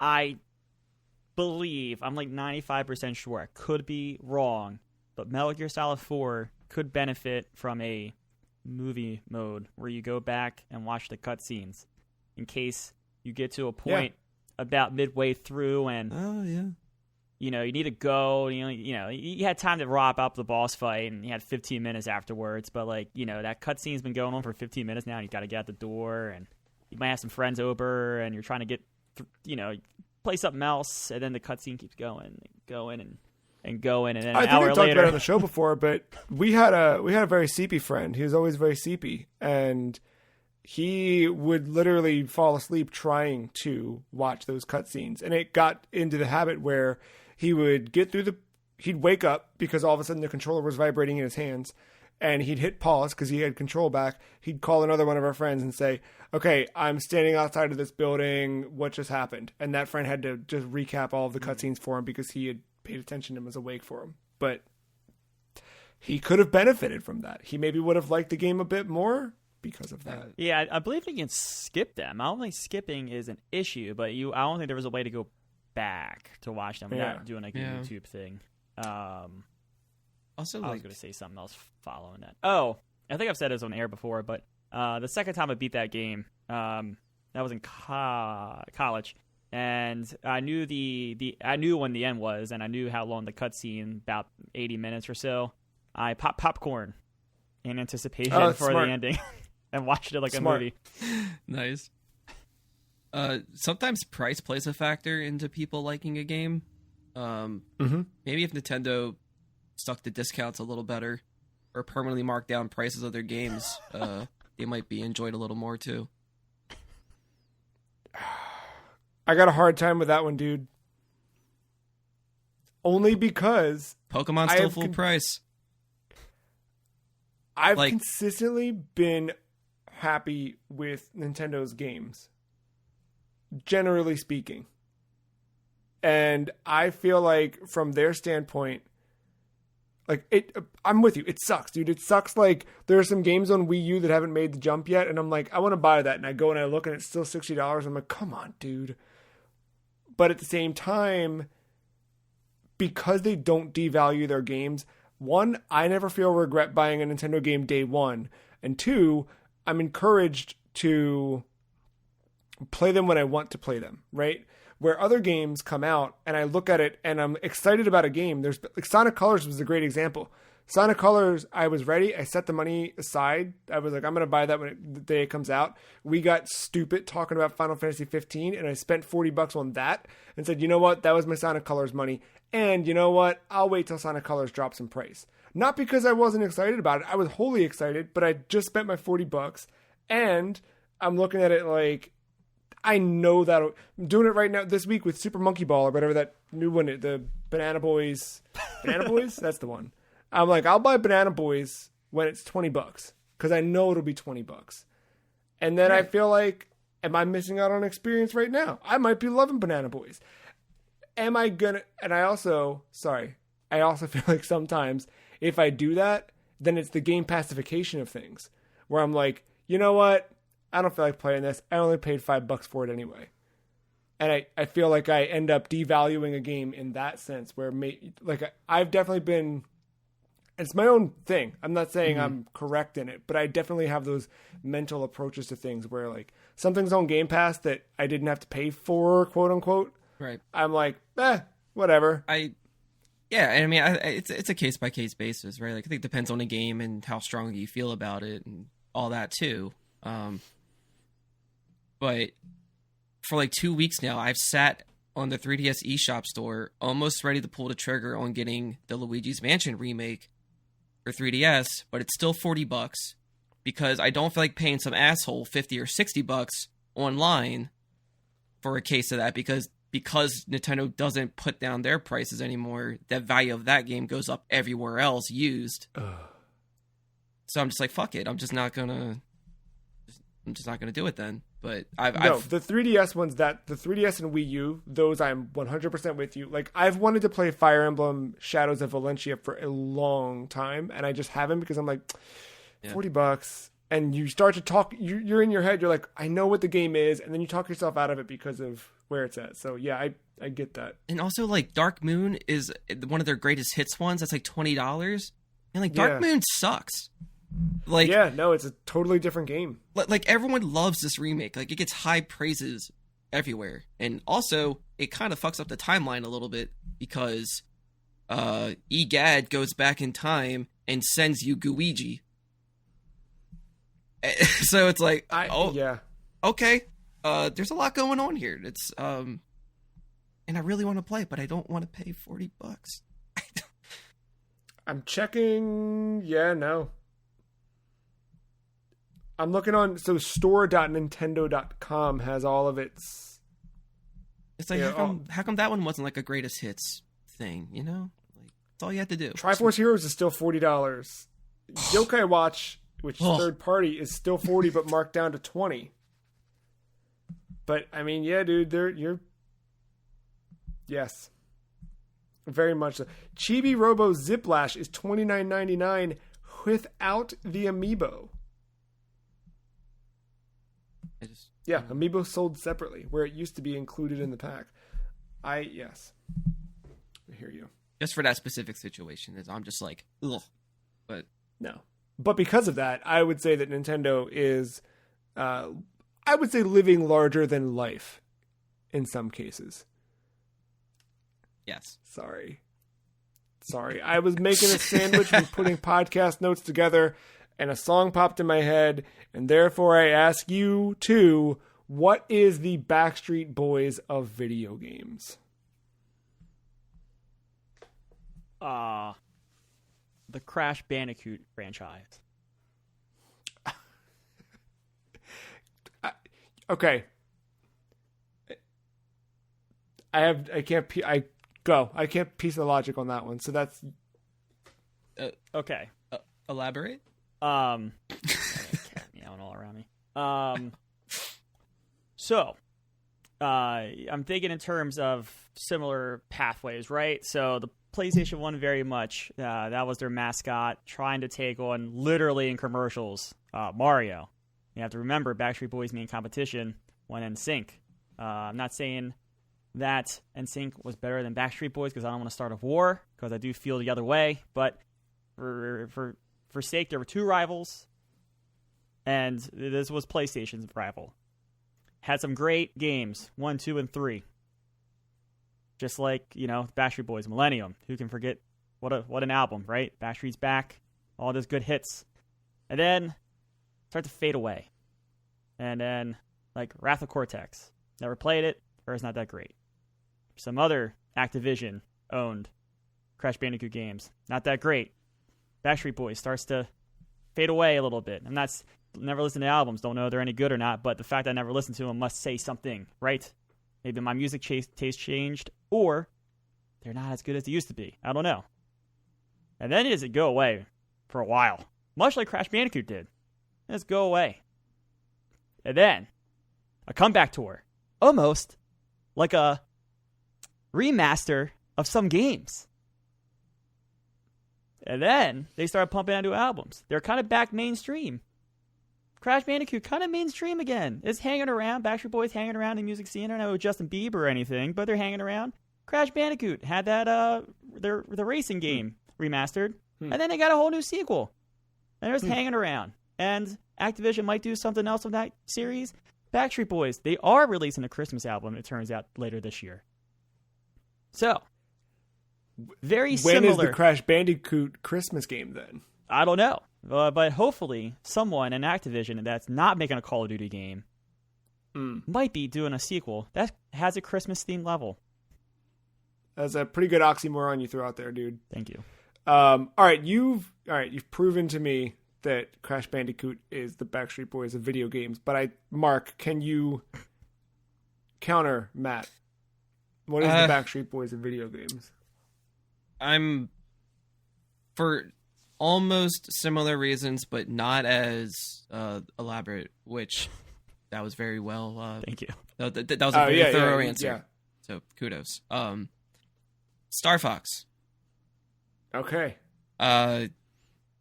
So in my head, when I was thinking of this answer, I was thinking of when I would go to this karaoke bar.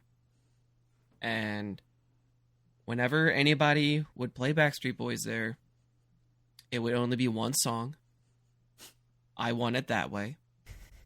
Popular hit. I feel like that's the one almost everybody knows. I mean, they have a couple other hits out there, sure. But when you say Backstreet Boys, it's I Want It That Way. That's a good one. And, and like so many people put that song in, so you hear it like 5 times in one night and you get sick of it. And it's like all everybody ever thinks about. And with Star Fox, it's almost similar. Where it's like there's more out there, but people only focus on 64. And rightfully so. It's the one I know. It's just the one everyone talks about, but that's also because of Star Fox's track record. And, it's also, to a group of dudes, there's always that one nobody likes. There's always that one that's a favorite. That's pretty much how far it went with me. I think I'm more along the lines of Matt, but mine was that the Dreamcast is the Backstreet Boys of video game because it died in the early 2000s and I forgot it existed until I went to Japan. And that just kind of was like both of them all in one. But hey, now that I'm older, I appreciate both of them. For sure. Okay, Matt, have you gone back to Crash 4 since? Because they did some DLC. You could play as multiple characters through a different playthrough or something, right? Yeah, you played a little bit of different characters on the main part, but there was a lot of extra stuff, as well as the whole, what was it, insane mode, or it was kind of like like a remix level. I forgot. It's like mirror mode, I think. There's a lot to like 106%, whatever the dumb number is. But no, after that initial playthrough, I had my fill, I would say. Would you sooner listen to a Backstreet Boys album or play Crash 4? Crash 4. Mark, would you sooner go see the Backstreet Boys or obtain and play the Star Fox Zero on Wii U? I thought you were going to say Starlink. I was very scared. Oh. No, I feel like you'd rather do that than any of them. Zero, I think I would want to give another chance, for sure. Oh, dang. Because, I mean, I never really played that. I just watched, like, the final boss fight, and I was like, really? We're doing this? Well, let me rewind real quick and remind you that Star Fox Zero is $49.99 on the Wii U eShop. Is it cheaper anywhere else, though? Like, used, or... Dude, the last time I saw it in a physical store, it was in Target, when they were finally blowing out all the Wii U stuff, and it was like $43.98. So, used, maybe. Probably. Lukey Games, what do you got? $23.97. Just to add 23. Oh, Mm-hmm. there you go. Okay. There you go. Just to add a little bit more to this, I do have a question. Although I was the one who spent 10 minutes on the Backstreet Boys Wikipedia before the show started. Comparing it to Star Fox, did the Backstreet Boys ever have an unfinished album from the 90s that they went on to release in like 2018? Wait, That I wouldn't. Did the Backstreet Boys have that, or did Crash Bandicoot have that? Because I think both. I think both of them have done that. Well, Crash had that long lost level that they cut from 1 that they added as DLC to the Insane trilogy. So yes, in a way. But right. I was curious what the Backstreet Boys did because of Star Fox 2 not releasing until the SNES Classic. And there probably is some songs that were unreleased because I'm pretty sure the producer Max Martin, wrote a lot of songs for Backstreet, wrote a lot of songs for Britney Spears, a lot of the pop artists around that time. They all kind of sounded the same, know. So I'm sure they like tossed around songs between different artists and like who wants this, who wants like nobody wanted it. In the vault it goes, or something. Yeah, they're probably somewhere out there. There's a whole album waiting to be released. There's, I think, not unlike video games, music is also rife with treasures of the past that keep unearthing themselves. Just like Tumble Pop, which, Mark, you've spent some time with Tumble Pop this week. Yeah. How did you come across Tumble Pop? Well, remember that 3DS eShop I talked about earlier? Yeah. Remember how there's still a virtual console in some shape or form? Right. Yeah. That doesn't cost $50. Yes, I went through there and was just looking through to see everything they had. And it's funny that like I went from one game that I wanted that featured a character with a vacuum fighting supernatural creatures to another game where you have a vacuum and you're fighting supernatural creatures. I noticed you say it's not a game that you wanted. So I watched the video. I was like, I'll give it a shot. Whatever. Let's see. I just wanted to see. It's okay. It's not bad. It's obviously dated. It's from like 1991 or something. Hey, Sunsoft is on the cover of the North American box art, so that tells me there's some pedigree here. So, before I mention the box art, this is a port of an arcade game where you just go into a level. It's kind of like, it's a little scrolling because of the Game Boy screen, but it's typically just like a set static. Here's some platforms. Here's some enemies coming out of little nests. You have to like suck them up and then spit them back out Kirby style to eliminate other enemies. So It has like, so it's like a bit of Kirby and like a bubble bobble. Like it's kind of like that. You can get power-ups that are temporary. There's like a little shop, which is only exclusive to this Game Boy version, not in the arcade one. But it's a very slow paced. You move very slow. It's a Game Boy game. I think it can only handle so much. But you're pretty much doing that. You have a little overworld. There's like different little themed worlds inside of that you can go into. Kind of like Mario 3 or something like that. You travel along a path and then you go to a level that's blocking you from progressing. And what's cool about that was that the little icons to show you that you haven't been there yet it's a jack-o'-lantern. That is, yes. And then when you complete it, it's just like a little like victory tent flag thing. But yes, so Virtual Console, it doesn't show you the box art of this game. It just shows you the title screen for the cover of it. So I was like looking it up. I was like, where did this come from? Like, well, I just want to see, why is this here in a Virtual Console? Why is this obscure game here? Why does it matter for some reason? So I search it and I see this cover art. I'm like, you gotta be shitting me. This is what it is. And it's just Louis Anderson with a vacuum cleaner fighting robots. And I don't know what to get from this. And then I see the Japanese version, which is about what I expected. It looks better. It's it looks more. It's like, why is this a thing? Why does the art have to be different? Why does America always get gypped with stuff like this? And but then I looked up the gameplay for this as well. I don't know if it ever came over stateside, but the arcade game is like, it's so colorful and fast-paced, and I give it props for some reason to where player 1 and player 2 aren't red and blue. They're green and yellow.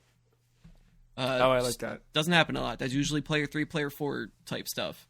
But yeah, it's really cool. You go through all these cities around the world, do the same thing. Just bubble bobbles, sucking them up, blowing them out, boom, attacking. There's boss fights as well, even in the Game Boy one. Cool. There is a like hidden timer though. If you don't finish a level, Dracula kills you. Even in a boss fight, just instant death. But I really enjoyed that. I thought it was really cool. Looks very nice as an arcade thing. I want to try that. And then I learned there's like a Korean bootleg called instead of Tumble Pop, it's called Jumping Pop, and it's the same game as Tumble Pop, but the backgrounds have anime waifus. They're not lewd. Sick. That's the sequel we need. But that's just the background art for some reason. That's the only That's difference. one minor change you could make to a game to bump it from a 4.5 to a 5. I'll tell you what. I was gonna say also. Didn't we ask the question what makes a good sequel a couple weeks ago? That. Yeah. and so I'm trying to research this game because I didn't know if it was legit or not until I found out it was a bootleg. Because I thought it was part of like a pop series. You know, there's Tumble Pop, Jumping Pop, or whatever, right? Or maybe it's just like a region name thing. I didn't know. And then I see somebody say, "Oh yeah, this is just like what was it? Jumping Pop plays very similar to Nightmare in the Dark." I was like, "What is Nightmare in the Dark?" Nightmare in the Dark. It does play the same, but it looks so fucking cool. You are this what is he? He's like a graveyard keeper, the gravekeeper, whatever, right? He's like in this hooded cloak with a lantern. Instead of sucking up enemies with a vacuum, you're lighting them on fire until they're this big giant fireball, and then you throw the fireball at other enemies. But it's all like zombies and it's super spooky themed, and like it looks really cool, and I want to play that. So because of Tumble Pop, I discovered all that. But that's not the point here. The point here is we got this shitty box art that looks like it belongs to like a Play School toy or like some like Candyland board game crap. It's honestly not too far removed from that Mega Man cover. I know like that's like the pinnacle of right. bad box art. And I never understand with artists, like how much info do they get? Can they work with? What is the time frame? You know, I'm sure there's a lot of factors involved to get to where it's at. And I'm sure whoever did it is proud of it, or maybe they're not. And I hate to be an asshole about the way I'm critiquing it, but it just threw me off to say, why not just use the same box art? Like today, that's not really much of a thing. It's like kind of the same art slapped around, you know? A lot of more things aren't region locked as much, so there's a lot of that too, so maybe that plays a factor. But back then, that was just like a very prevalent thing. You know, like Kirby was always pissed off in America, but always happy in Japan. And like, yeah, Mega Man infamously had poor translation of representing what that game was. And I think a lot of games back then had to rely on box art to sell a game, whether it captured it or not, you know? But yes, has the cover art though, has it ever impacted your view on a game, whether it's positive or negative? Like, was it ever like a deciding factor for you to like play a game or to appreciate a game more? Guilty. I want to take you back to the origin, or not the origin. I want to take you back to an prime example of this. A little over a year ago, I wanted nothing to do with the NHL franchise, but then they put a little athlete on the cover named Alex Ovechkin, and I almost bought the game that I did not want. I almost spent a full $60 on a game I did not want. That is very much the case with me and cover athletes on said video games throughout the EA Sports, 2K, anything like that. And a prime example of this, I will always remember Madden 05 and his association to Ray Lewis of the Baltimore Ravens. And I remember that game fondly for adding the hit stick, and I'll always remember that and associate it with Ray Lewis. the hit stick and defensive playmaker, coming off the heels of 2004 when Michael Vick was on the cover and he added offensive playmaker, which I thought was a huge game changer to the series. So yes, maybe not in the graphic artist kind of way and a clever design, but merely a person on the cover makes me think fondly of some games. Oh, that's a good answer. I mean, that's the job of cover art, is like to pull you in and to make a game or at quick glance make that thing memorable.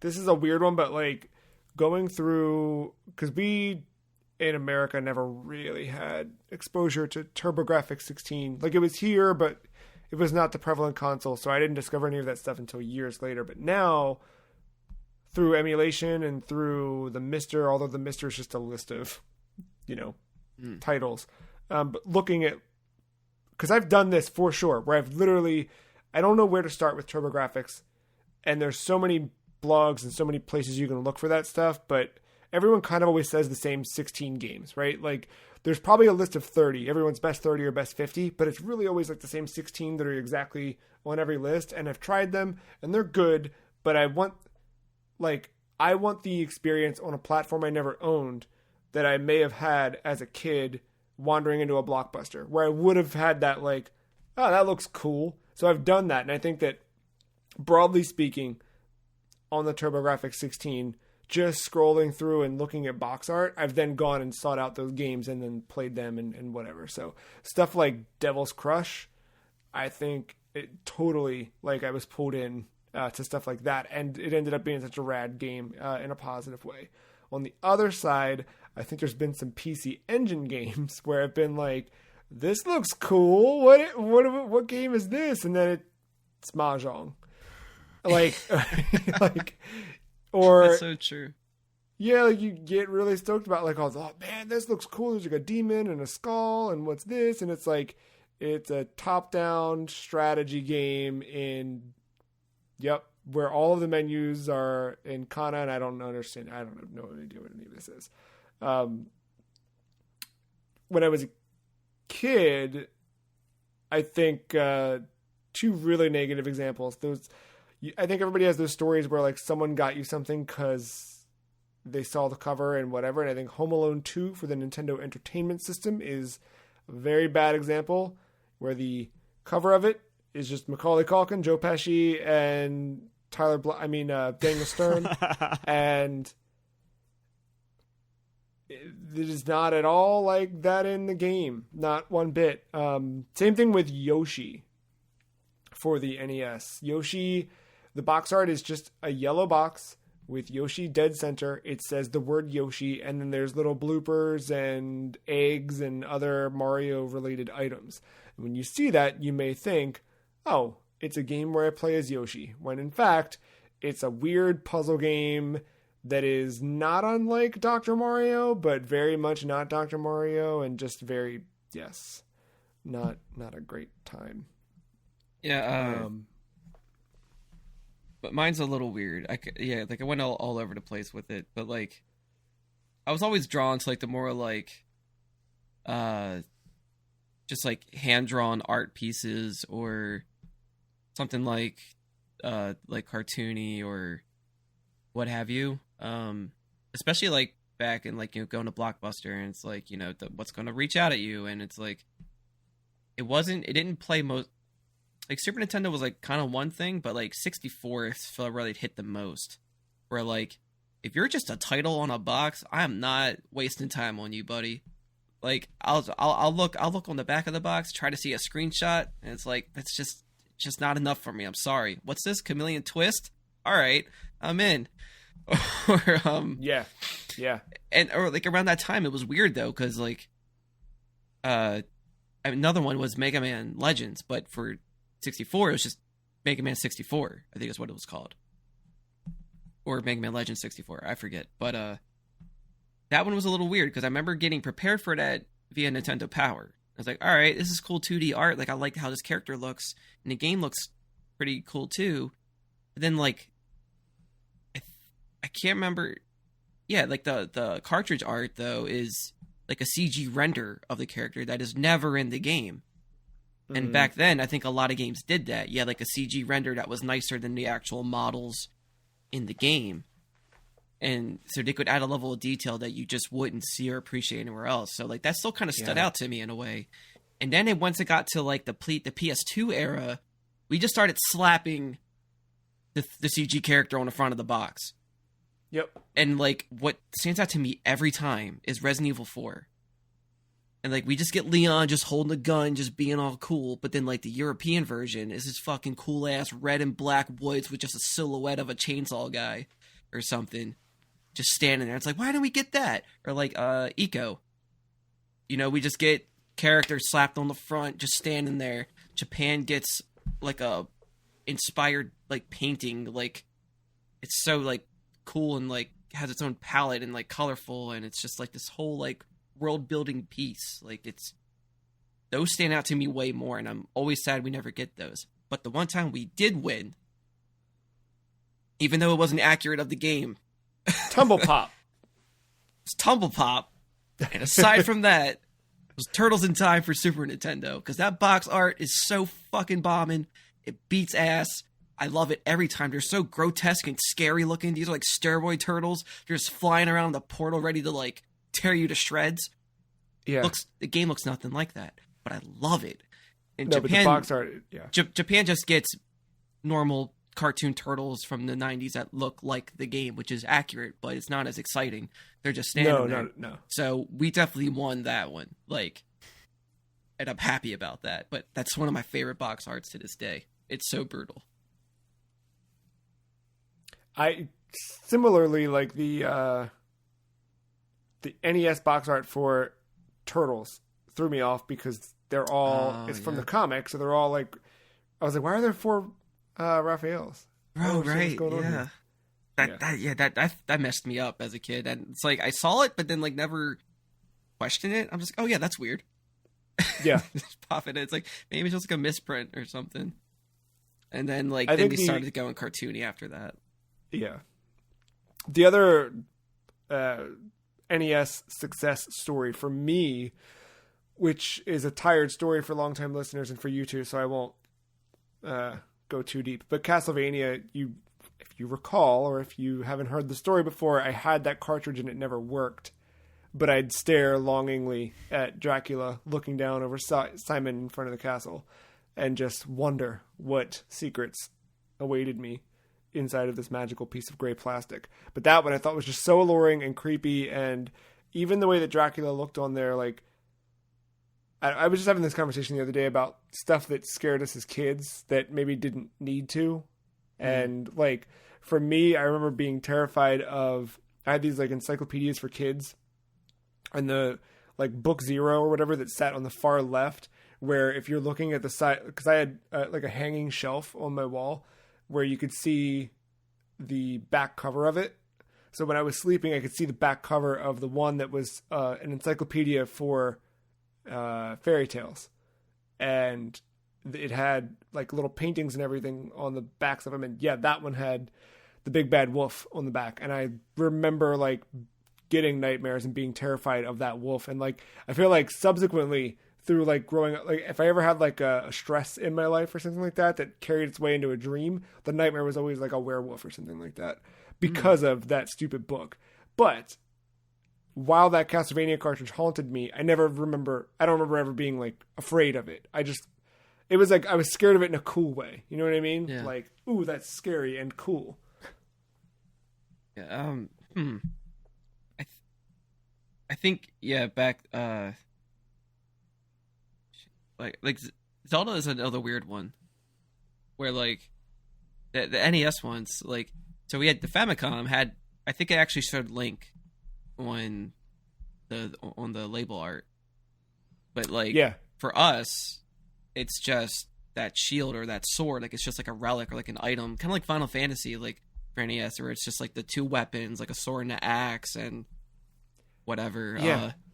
That was interesting, where like it's still cool, like I don't hate it, but like nothing in the game looks like that, or you ever see that again. Like you never see that shield specifically, or or Adventure Link. That sword never looks like that. That's like strictly just for like that piece in the West, I guess, or something. And it's funny, like it's iconic imagery, but it's very not. Yeah. And like, but like I said earlier, like a lot of art back then, it had to be so out there and like imaginative in a way to like capture you to like get this game, even though the game, I think we just relied on imagination so much back then, even when playing like a little like top down like 8-bit game or something, it's like it was so cool, but now looking back, it's like, okay, I see what they did and had to do and whatever. But today, you don't really see cover art as much, like especially with like digital storefronts. You might have like that there, but then like you kind of start to see that art everywhere. It's not region specific anymore. It's if you're on something like Steam, you hardly see anything at all unless you're buying the game on the splash page. But other than that, it's just text in your library with like a little icon next to it. But the splash pages and all that and the art you see everywhere, like, do you think that still plays a part today with you deciding a game? Like, does that like, is it more of like a backseat thing? It's just like an added bonus when it comes to like, oh, I like this game anyway, but like the art's just like a bonus, or it's like, I don't know about this game because of the splash page or because of whatever Twitter page that it has now or something, like. I don't know, Joe. You can go first.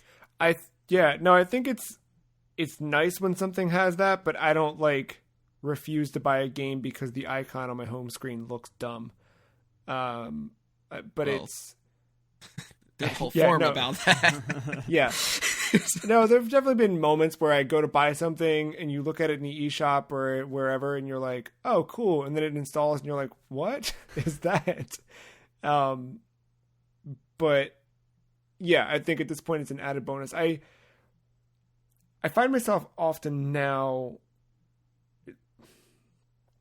I don't know, like I go back to that older stuff with a bit more fondness and I try and find as many, like I don't have as much physical stuff in that regard anymore, but like looking at digital scans of all those old things, like when I was playing through Metroid a couple weeks ago, going back through, looking at the box art cover to cover, looking at the box art period, but then going cover to cover on the manual for that original game, I like made a point to do that digitally, even though it wasn't in front of me, but like doing that while playing it, just because I wanted to kind of recapture a bit of that. Because I think there is an element of that that's lost when we're playing these games through emulation, or even in modern games, just generally speaking. Like we don't need any of that stuff because now developers can bake in stuff that was in the manual. They can bake it into a menu. They can bake it into a tutorial that pops up on screen, which is great. And I think that it helps in so many different ways for the player. But yeah, you miss out on some of those weird things. And you miss out on some of the, like, I don't know, like you looking at the Hyrule Fantasy,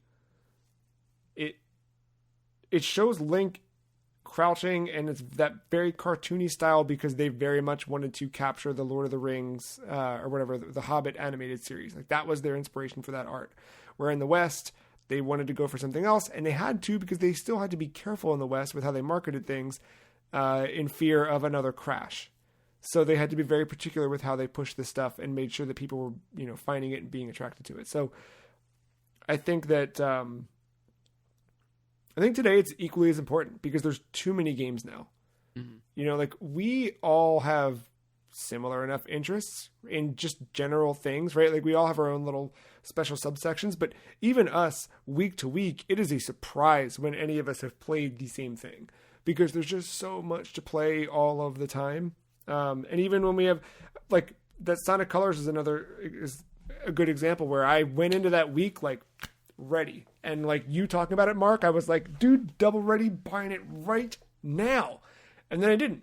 And like, there's too many games. There's just too many games. So I think it's still equally important. Maybe even more so.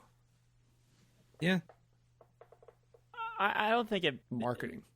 I mean, yeah, I agree with what you said, Joe, but I think at the end of the day, it doesn't matter. I know I'm about to name a AAA franchise here that sells millions of copies every year, but like Call of Duty's had the same box art since like Modern Warfare. Like Yeah. I'm sorry, the Call of Duty 4 Modern Warfare. Yeah. It's just a dude or a silhouette holding a gun of some kind, and boom, Call of Duty, whatever name we're on now. And then like I don't know, like it is nice. But is that the perfect distillation of what Call of Duty, right? Like, because especially a game like that goes through such a marketing machine. Like, remember BioShock Infinite, where it just had the dude you never see in the game once fully displayed on the front cover, and that was all because and I remember the story about it, like Ken Levine saying that their marketing did research and found out that people who like shooters like a Call of Duty would not buy this game if it had this, or this box art. But by having a dude with a gun, they'd walk out of the store with it, right? So, like, maybe. Yeah, I mean, I guess there's probably a science. I mean, there's a science with everything now in terms of marketing, but yeah, I don't know. It's kind of nice when you get the cool looking box art on. Or not, like the cool looking tile on a PlayStation, Xbox. I know, Mark, you're usually on Steam nowadays, but like, you know, you kind of still have the box art when it comes to the tiles on the consoles. And the new generation, well, even on Steam, they did that cool thing a few years back, right, where they added that new library, like the more like deck. I don't know how to describe it. But... Yeah, but even then, it's like a small little icon on the side. It doesn't like until you go to the splash page. Well. What was the view? Because I have it on mine, where it's like... Oh, do you have like a grid view? Yeah. Or you think of GOG Galaxy? No, it's in Steam. I remember having to opt into it, if that helps. Oh, maybe change the view. But, yeah, I don't know. Like, it's cool when you get a nice one, but I don't think it matters as much as it does. Not like when you used to have to walk into the store and look at the box art and then... you know, get something off of that. I do want to track back just a wee bit to the bad examples, negative examples. How about all the movie video games where it was just the movie logo and then behind it was usually an awful video game, just straight up taking advantage of you. Yeah. Or a good one. Not everyone was bad, but, you know, I know I've talked about these two games ad nauseum, but like, the Jurassic Park on Genesis, when I opened that for the first time, I was terrified. More so than I ever was in Jurassic Park, including that kitchen scene. Yeah. With the horrific 16-bit sound of a T-Rex screeching into my ear. Yeah. Yeah, and then yours truly, the fun, flawed, but fun Batman Forever movie. You think, how could they go wrong with a game? But even and then Batman you try Begins, to go up to the second level of that first. Yeah, which that's impossible. There's a lot of those. Like that Game Boy Color era was the one where it was like straight up, here's a movie poster on a box and go. And like, man, I know there's like a meme or like a wallpaper out there you can find, but like around like the 2010s, it was famous to just have your character just stand there in the middle and somebody like collided, like they like did a collage of all those together. So you had like Dovahkiin, you had Ezio, you had Shepard, you had Call of Duty dude, just whatever, and you could have like all their parts together made up of just a person standing there because everyone has done it. Yeah, and it's just like it's so boring. But I think more so today, we're a little more clever with the art sometimes, especially when it's like a page or like an image on your home screen for like a console, right? I think that's where we've kind of shifted now with video game art, and gotta acknowledge it. I think one of the smartest ones is PT. Yeah, it's just woods. It's just like what? Like what is this? But the font treatment was really good too, because you could have done that with plain text it would not have been as effective. But yeah, I think that was really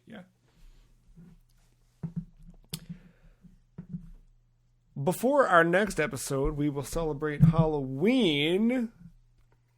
So happy Halloween, everybody. Happy we'll be back next week with another episode. We'll probably talk a little Halloween stuff because we'll still be in the spooky mood because we're always in the spooky mood. If you like this episode, go tell someone that you liked this episode and say, you should listen to this podcast because I like this podcast. You can let us know or ask a question or submit some feedback or suggest a topic because we like having topics so we don't have to think. Podcast@thefreecheese.com. Legitimately, we say it all the time. Just shoot an email.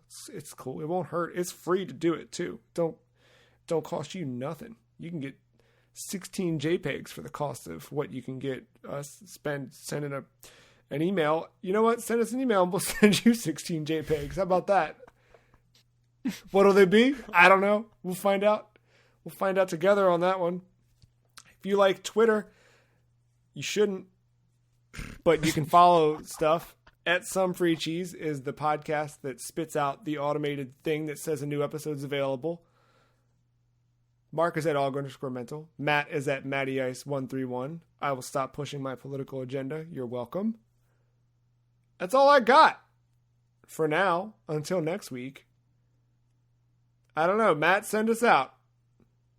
Oh, what are you all playing? Oh, good. Very good question. That's probably the appropriate question. Yeah, especially in the spooky time. Mark's got me real messed up now wanting to play this nightmare game. What is it called?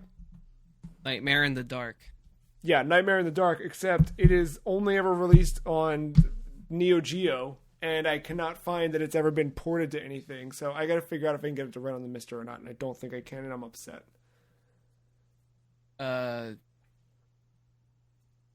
So I know next week, 27th, a little game called Fatal Frame. Yeah. Comes out. And I have been waiting for that. Yeah, me too. I'm really excited for that one. Can't wait to hear you guys talk about it. I got leftover Steam Wallet money from refunding Back for Blood. Yeah. Just waiting to spend it. Yeah, I think I'm having a tough time because I feel like an obligation to buy that on Switch because it was originally a Wii U game. But the fact that it's 4K and everything, I kind of just want to buy it on Xbox, turn off all the lights, and play it on the big screen. Real pretty style. I just want it to run well. Yeah, that too. And I don't know that it will on Switch. Right. But other than that, I'm kind of thinking about that Pokemon trading card game on Game Boy right now. That's all I've been thinking about in the last 4 hours, so that might be something I poke at this week. We'll see. Matt, what about you? I'm going to keep plugging away at Dark Souls 3. I doubt I complete it before next week, but I'll give it an A+ try. Yeah. Besides that, I took a week off from Magic, and part of me thought it was the end. I'm back hard. I'm trying to get 15 wins a day. Kind of. Oh, you're going there. Yeah, I'm back again. Yeah, I'm happy to hear that. Wake up, Magic. Get off work, Magic. Eat. What do? Magic. I love that. I had a little bit of that kind of recession from it as well, and then jumped back in, not as hard, and then remembered that Crimson Vow is just a couple weeks away too. Yeah. So we'll have, we will have gone through a full set with I think understanding kind of where the meta is and understanding the game and loving the game, and then we can step into a fresh set again, which is cool. Yeah, I've been saving up. I still have some leftover gems. I don't think the gems are getting far, but I have a lot of coins I've just been banking, and I have a feeling I'm going to go nuts just buying packs. What Crimson Vow you said it is? I think it's Crimson Vow. I might be wrong about that, but yeah. I keep wanting to call it Crimson Hunt, but it's Midnight Hunt, so I know I think it's Crimson Vow. Yeah, so I'm trying because it's a wedding. It's a vampire wedding that takes place. So, right. Oh, that explains something I saw earlier this week. Anyway, I've been trying to get battle passes, man. I've been trying to get to that end of the battle pass just to say I completed How close are you? I'm at 49 right now with 19 days left, so I think I got plenty of time. Yeah, yeah. pretty good. Yeah, I'm in it, man. I didn't even play ranked at this because ranked is so frustrating. I just play the regular, just play. I just try to get my 15 wins. Huh. Uh-huh. Maybe I should go back to that because I keep doing ranked and I'm like, it's hit or miss, you know? Yeah, but, I mean, I might poke at one and just get a feeler, and if it's like Bad News Bears, and I'm out. I think I need to make a new deck too. It's been a while since I've made a new deck, and I kind of want to like just see what that is again. I did one in I've also been playing Pokemon trading card game before that app goes away because I figure I should get in any. If that new app of the Pokemon stuff sucks, then I'm gonna be mad that I didn't play more of this. I'm trying to play more of this to feel better about it, but. Well, go play some Magic. Enjoy Magic. If y'all have not played Magic, there's like so many codes out there to get free packs and stuff in the game. You can do that right in time for spooky season and right ahead of another spooky season. And that's it. Thank you, Matt. Thank you, Mark. Thank you, listener, for listening. We'll see you next week. Bye.